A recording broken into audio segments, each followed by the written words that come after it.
Sport England has announced what it's called one of the biggest shake-ups of funding in decades in an attempt to tackle inequality in sport. It says it's redirecting £250 million over the next 5 years towards deprived areas with the worst levels of physical activity, as our sports editor Dan Rowan reports.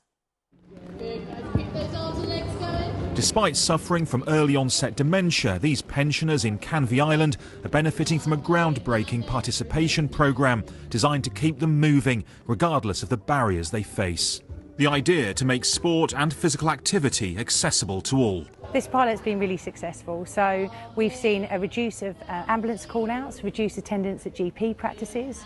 We've also seen people saying that their reported well-being and how they feel after being physically active. I think we need to be more innovative, we need to be a bit braver when we think about physical activity. For those not tempted by traditional sport, there's Kinball, as it's known, part of another pilot programme here designed to get local kids more active. These are the kind of projects set to benefit from £250 million of funding redirected towards 100 places across the country with the highest levels of inactivity.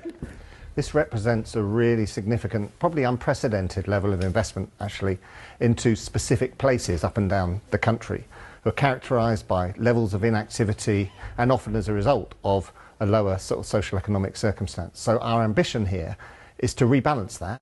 This comes as new research reveals the most active place in England has almost double the participation level of the least active.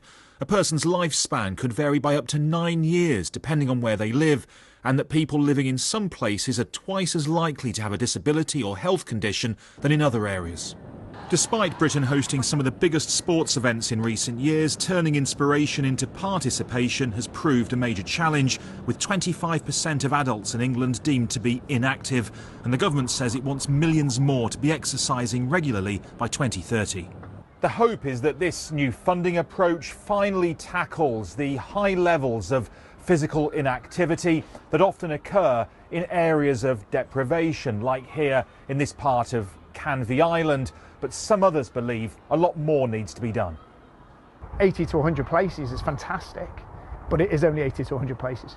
We need to take that further, we need to take that wider, and we need to get organisations and departments working together with that common goal. And with a significant drop in the amount of PE and sport in schools in England over the past decade, and concerns over both facilities and the cost of living crisis, many feel much more investment is needed if inactivity is to finally be